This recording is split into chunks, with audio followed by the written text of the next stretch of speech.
Ya, halo teman-teman. Jadi video kali ini gue akan ngebuat video atau ngasih tips gimana sih caranya interview tuh biar nggak belibet gitu. Jadi sebenarnya gue pun ngomong ini juga nggak pakai teks ya teman-teman ya. Ini kayak gini aja nih, cuman poin-poin doang. Jadi nggak ada yang kayak teks fullnya kayak gimana. Jadi ya udah, gue akan ngasih tahu tipsnya juga. Ini berdasarkan dari pengalaman yang gue juga udah interview since 2020-an lah. 2020 sampai sekarang gue juga masih terus interview gitu. Jadi biar teman-teman nggak belibet itu harus memperbanyak latihan. Mau nggak mau harus perbanyak latihan. Nah, latihannya gimana nih versi gue ya biasanya. Jadi gue tuh akan ngelis pertanyaan interview. Entah itu interview secara teknikal atau HR ya. Karena itu kan beda. Nanti mungkin gue akan bahas. Itu gue list pertanyaan-pertanyaan. Nah, dari pertanyaan-pertanyaan itu gue akan jawab seperti ini. Dan gue akan ngevideoin.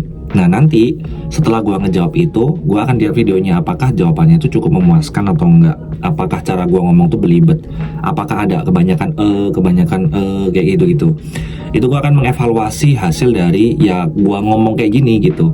Sampai nanti di hari H gue interview itu gue udah siap. Meskipun ya mungkin kita sebagai kandidat nggak mungkin tuh 100% siap. Kayak masih ada aja, gugupnya itu masih ada aja guys.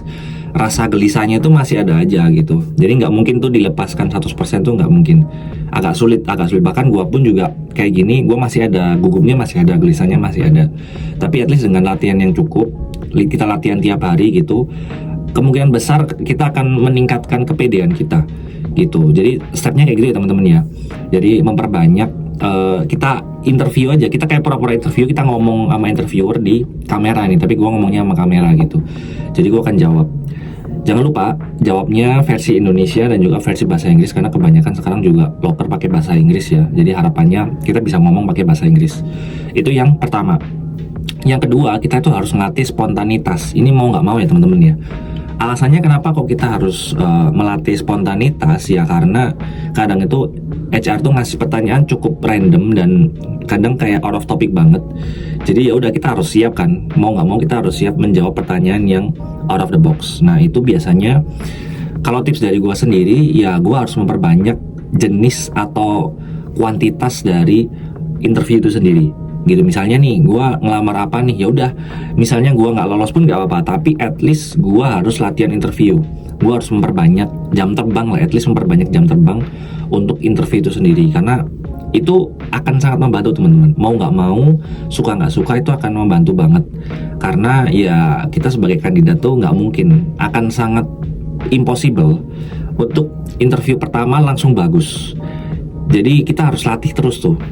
Paling interview ke-10, interview ke-20 tuh kita mulai terbiasa buat ngomong. Tapi kalau interview baru sekali, 2 kali, 3 kali, kayaknya untuk bisa langsung melatih spontanitas itu agak sulit. Kadang kayak masih ada belibetnya gitu. Atau kadang masih ada, kita mikirnya dulu nih gitu. Itu malah tambah lama kan. Jadi kayak supaya kita spontanitas ngomongnya atau mikirnya, itu ya udah harus memperbanyak gitu. Bahkan kemarin aja gue interview, itu most of answer itu adalah ya spontanitas. Gue jawabnya itu berdasarkan spontanitas, gue mikir cepet gitu. Nah, itu kan berdasarkan dari ya gue biasanya udah terbiasa tuh menjawab interview yang memang pertanyaannya OOT atau out of the box gitu, atau out of topic juga gitu. Biasanya ada yang out of topic tuh, ada tiba-tiba pertanyaannya out of topic, itu ada aja gitu. Jadi saran gue ya perbanyak gitu. Kalau yang lain, gue pun juga tanya ke teman-teman ya. Kalau lu dikasih pertanyaan kayak gini gimana?